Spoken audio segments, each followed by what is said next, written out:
The song of J Alfred Prufrock. এটা T S. ইলিয়টের লেখা একটা কবিতা। সো এটা একটা লাভ পোয়েম এবং ড্রামাটিক মনোলগ। এটা লেখা হয় 1911 সালে।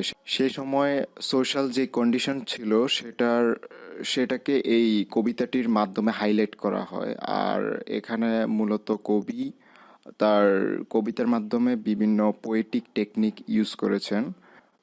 যেমন তিনি অনেক ধরনের সিম্বল, ইমেজ, এলিউশন, রেফারেন্স এবং মিথ ইউজ করেছেন তার এই কবিতার মাঝে। এবং আমরা এখানে একটা ক্যারেক্টার দেখতে পাই যেটা আহ, আহ, আলফ্রেড প্রুফরক নামের। এবং এই আলফ্রেড প্রুফরক সে একটা মেয়েকে ভালোবাসতো, কিন্তু তার মনের মধ্যে হতাশার কারণে বা মনের ভয়ের কারণে সে কখনো এটা এক্সপ্রেস করতে পারেনি।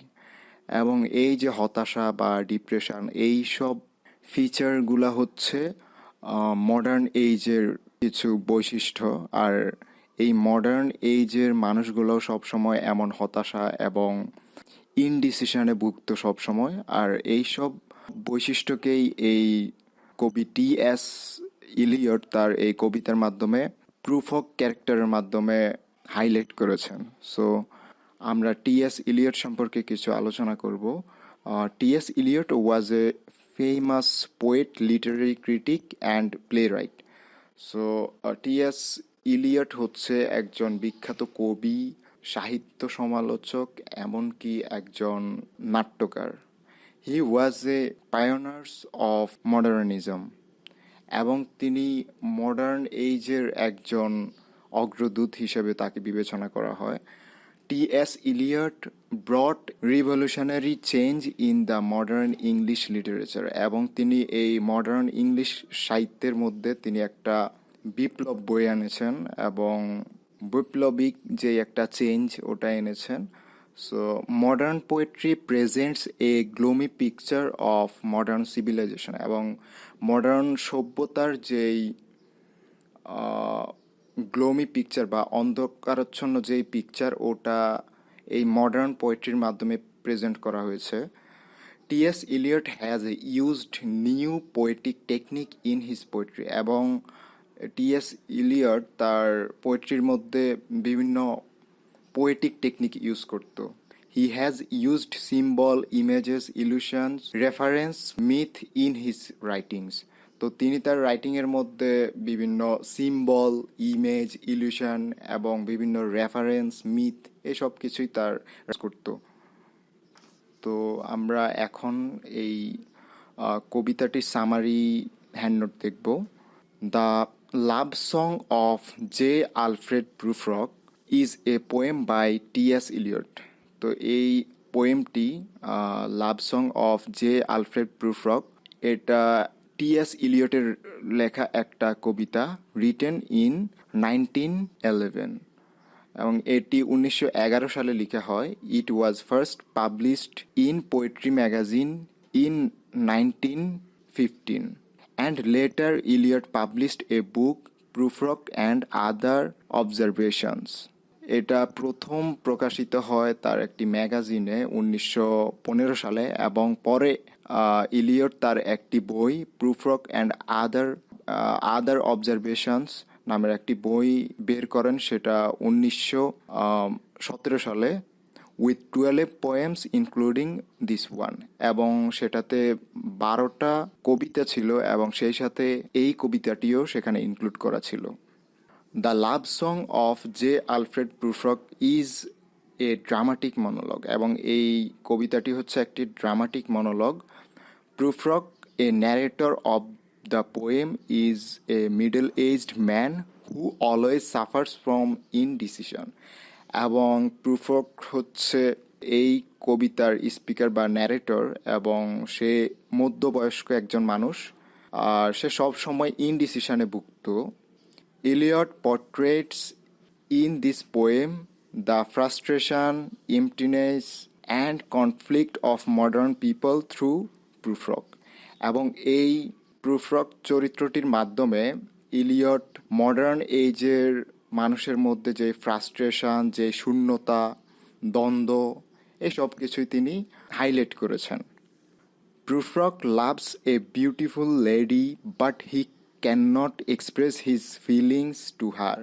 এবং প্রুফ্রক একটি মেয়েকে ভালোবাসতো অনেক, বাট সে কখনো তার মনের অনুভূতি তার কাছে প্রকাশ করতে পারেনি. He thinks of himself as inactive, impotent, frustrated and ridiculous. এবং সে নিজেকে সব সময় ভাবতো যে সে খুবই নিষ্ক্রিয় এবং হাস্যকর এবং ডিপ্রেসড একজন মানুষ. He wants to propose his beloved, but he again thinks what will happen if his beloved once reject him. এবং সে তার প্রেমিকাকে প্রপোজ করতে চায়, কিন্তু সে আবার চিন্তা করে যে যদি তার প্রেমিকা তাকে রিজেক্ট করে দেয় তাহলে কি হবে তার. Prufrock is very worried about his old age and physical fitness. এবং সে সব সময় তার এই বৃদ্ধ বয়স বা তার বয়স নিয়ে চিন্তায় থাকে এবং তার ফিজিক্যাল যেই কন্ডিশন, ফিটনেস নিয়েও সে চিন্তিত থাকে. He always thinks that he is not perfect for his lover. এবং সে সব সময় ভাবে সে কখনো তার লাভারের জন্য সে পারফেক্ট না. These are the main reasons which prevent him from proposing love to his lover. এবং এই সবগুলোই ছিল মেইন রিজন যে তাকে তার প্রেমিকাকে প্রপোজ করতে বাধা দেয়. Prufrock can never say her I love you. এবং প্রুফ্রক কখনোই তাকে বলতে পারে না আমি তোমায় ভালোবাসি. And he can not express his love for hesitation and this is a feature of modern people. সে কখনো তার ভালোবাসা প্রকাশ করতে পারে না তার হেজিটেশনের কারণে, এবং এই বিষণ্ণতা বা এই সব এগুলোও ছিল মডার্ন মানুষ বা মডার্ন এইজের মানুষের একটা ফিচার বা বৈশিষ্ট্য.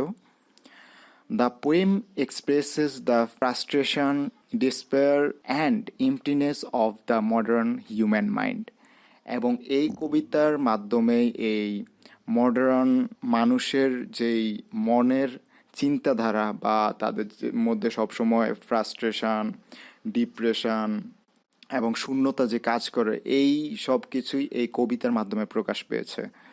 The people of modern age suffer from indecision, frustration like Prufrock. এবং এই মডার্ন পিপল যারা মডার্ন এইজের মানুষরা তারা সবসময় ইনডিসিশনে ভুগে, বিষণ্ণতায় ভুগে এই প্রুফ্রক ক্যারেক্টারের মতো. সো কবি এখানে সুন্দরভাবে একটা ক্যারেক্টার প্রুফ্রক এর মাধ্যমে খুব সুন্দরভাবে তিনি মডার্ন এইজের মানুষদের যেই ক্যারেক্টারিস্টিক্স ওটার প্রকাশ ঘটিয়েছেন. সো আই হোপ তোমরা এটার মেইন যে থিমটা এটা অ্যাটলিস্ট বুঝতে পেরেছো, বা এটার যে সামারিটা এটাও বুঝতে পেরেছো যে কবি এখানে মেইনলি কি নিয়ে আলোচনা করতে চেয়েছেন. সো আমাদের কিছু কোর্স রয়েছে, যেমন থার্ড ইয়ারের লিঙ্গুইস্টিক্স এবং ক্রিটিসিজম নিয়ে, এবং ফোর্থ ইয়ারের যে ইএলটি ক্রিটিসিজম, এইগুলোর উপর কিছু কোর্স রয়েছে. এমনকি সেই সাথে আছে ন্যাশনাল সেকেন্ড ইয়ারের যে হিস্ট্রি অফ ইংলিশ লিটারেচার, ওটার উপরে পুরো হ্যান্ড নোট. অর্থাৎ ওখানে তোমাদের যেগুলো কোর্স, পেইড কোর্সগুলো রয়েছে, এগুলাতে তোমরা ফুল ডিটেলস কোশ্চেনের আনসারের যেই আলোচনা বা অ্যানালাইসিস ওগুলা ইজি ল্যাঙ্গুয়েজে পাবা. ওগুলা খুবই হেল্পফুল হবে তোমাদের জন্য. সো আশা করি খুব তাড়াতাড়ি তোমরা ওগুলা কালেক্ট করে নিবে. আর পেইড কোর্সগুলোর জন্য অবশ্যই তোমরা আমাদের ভিডিও ডেসক্রিপশনে দেওয়া লিঙ্কে যোগাযোগ করো. সো নতুন কোনো ভিডিও রিকোয়েস্ট থাকলে তা অবশ্যই কমেন্ট বক্সে কমেন্ট করে জানাও. আর আজকের ভিডিও এ পর্যন্তই. আর নতুন কোনো ভিডিও নিয়ে খুব শীঘ্রই আসবো. So till then, tata.